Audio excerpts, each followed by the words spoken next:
Hello friends, welcome to Tamil infomania. இன்றைக்கி நம்ம வீடியோவில் ஆதார் கார்டில் எப்படி அட்ரஸ் சேஞ்ச் பண்ணுறது ஆன்லைனில் அப்படின்னு பார்க்க போகிறோம். ஸோ கூகுள் போயிட்டு uidai.gov.in அப்படின்ற யூஆர்எல் டைப் பண்ணிக்கோங்க. அது டைப் பண்ணதுக்கப்புறம் ஆதாரோட அஃபிஷியல் வெப்சைட்டுக்கு போகும். இது ஆதாரோட ஹோம் பேஜ். இதுக்கு வந்ததுக்கப்புறம் கீழே ஸ்க்ரோல் பண்ணி பார்த்தீங்க அப்படின்னா செகண்ட் இதில் வந்து அப்டேட் ஆதார் அப்படின்னு இருக்கும். அதுக்கும் கீழே வந்து அப்டேட் டெமோக்ராஃபிக்ஸ் டேட்டா ஆன்லைன் அப்படின்னு இருக்கும். அதை கிளிக் பண்ணிக்கோங்க. நெக்ஸ்ட் பேஜ் போகும்.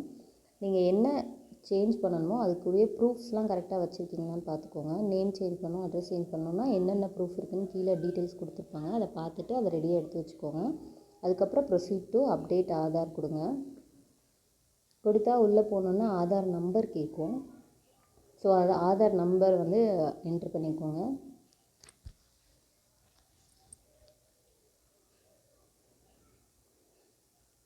கீழே வந்து கேப்சா வெரிஃபிகேஷன் கொடுத்துக்கோங்க. என்ட்ரு பண்ணிவிட்டு சென்ட் ஓடிபி கொடுத்தீங்கன்னா ரெஜிஸ்டர்டு மொபைல் நம்பருக்கு வந்து ஒரு ஓடிபி வரும். அந்த ஓடிபியை வந்து இந்த இடத்துல என்ட்ரு ஓடிபின்னு இருக்கு இல்லையா, அந்த இடத்துல கொடுத்துக்கோங்க.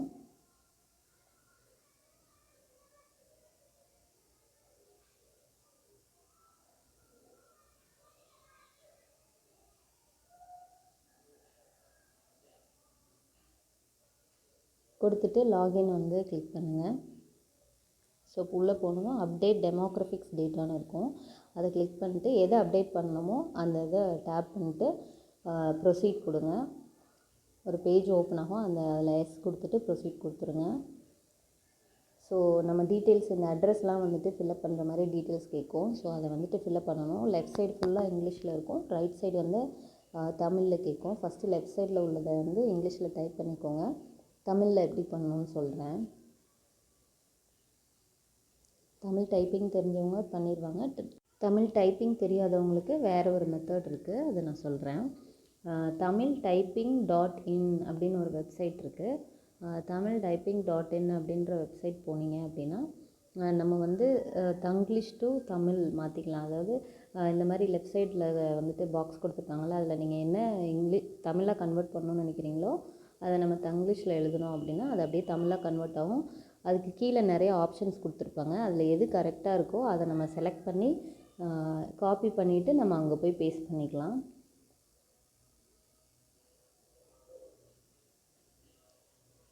எந்த லெட்டர்ஸ் கரெக்டாக இருக்கோ அதை வந்துட்டு நம்ம காப்பி பண்ணி பேஸ்ட் பண்ணிக்கலாம். ஸோ இது வந்துட்டு தமிழ் டைப்பிங் தெரியாதவங்களுக்கு வந்து ஈஸியாக இருக்கும். தெரிஞ்சவங்களுக்கு பிரச்சனை இல்லை, தெரியாதவங்களுக்காண்டி சொல்கிறேன். ஸோ கீழே நிறைய ஆப்ஷன்ஸ் வரும் நம்ம மேலே டைப் பண்ணும்போது. ஸோ அதில் எது நம்மளுக்கு கரெக்டாக ஸ்பெல்லிங் இருக்கோ அதை பார்த்து நம்ம காப்பி பண்ணி இதில் பேஸ்ட் பண்ணிக்கலாம்.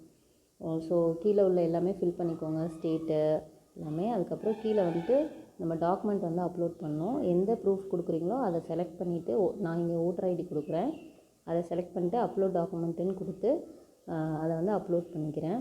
அது வந்து இமேஜ் ஃபைலு இல்லைன்னா பிடிஎஃப் ஃபைலாக இருக்கணும். 2 MBக்கு உள்ளே இருக்கணும், அப்போ தான் அப்லோட் ஆகும்.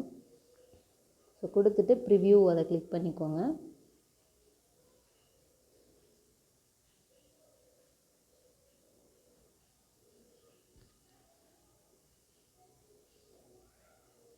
ப்ரிவ்யூ கிளிக் பண்ணதும் நம்மளுக்கு வந்து அந்த அட்ரஸ் வந்து நெக்ஸ்ட் பேஜில் வந்துட்டு தெரியும். அந்த டீட்டெயில்ஸ் எல்லாமே கரெக்டாக இருக்கா, ஸ்பெல்லிங்லாம் கரெக்டாக இருக்கா, தமிழில் இங்கிலீஷில் ரெண்டுலேயுமே கரெக்டாக இருக்கான்னு செக் பண்ணிக்கோங்க. அதுக்கப்புறம் நம்ம கொடுத்த ப்ரூஃப்மே வந்துட்டு அந்த இடத்துல ப்ரிவ்யூ ஆகும். அதையும் பார்த்துட்டு கீழே ஒரு கேப்சா வெரிஃபிகேஷன் கொடுத்துருக்காங்க, அதை என்ட்ரு பண்ணிவிட்டு சென்ட் ஓடிபிங்கிறத கிளிக் பண்ணிங்கன்னா உங்களுக்கு ஒரு ஓடிபி வரும். ஸோ உங்கள் கேப்சா தப்பாக போச்சு. ஸோ ரெஃப்ரெஷ் பண்ணிட்டு இன்னொரு கேப்சா கொடுக்குறேன்.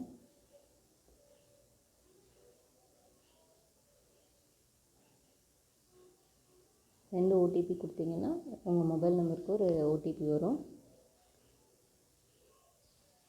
அது கீழே என்ட்ரு பண்ணணும்.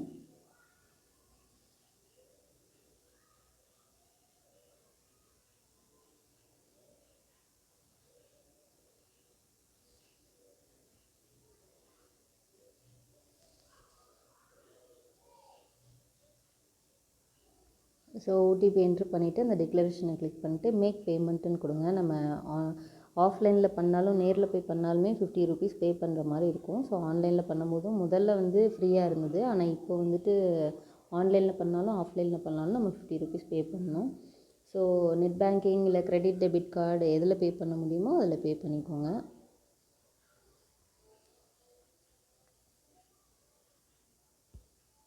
ஸோ பேமெண்ட் மெத்தட் வந்துட்டு முடிஞ்சிருச்சு. பேமெண்ட் வந்து சக்ஸஸ்ஃபுல் ட்ரான்சாக்ஷன் அப்படின்னு சொல்லிட்டு எனக்கு வந்துருச்சு. அந்த பாப்அப் மெசேஜ் வந்தோடனே நம்ம ஓகே கிளிக் பண்ணோம் அப்படின்னா நம்மளுக்கு ஆட்டோமேட்டிக்காக வந்துட்டு ஆதாரோட ஹோம் பேஜுக்கு வந்து ரீடைரக்ட் ஆயிரும். ஸோ அதுக்கிடையில் நம்ம ரெஃப்ரெஷ் அமுக்கக்கூடாது. அப்படி இல்லைன்னா பேமெண்ட் வந்துட்டு பாதியிலே ஸ்டாப் ஆயிரும். ஸோ அவ்வளோதான், ஆதார் அப்டேட்டட் சக்ஸஸ்ஃபுல்லி அப்படின்னு ஒரு மெசேஜ் வந்து யூஆர்என் நம்பர் வரும். அதை சேவ் பண்ணி வச்சுக்கோங்க. தேங்க்யூ ஃப்ரெண்ட்ஸ், தேங்க்ஸ் ஃபார் வாட்சிங். மறக்காமல் சப்ஸ்கிரைப் பண்ணிக்கோங்க.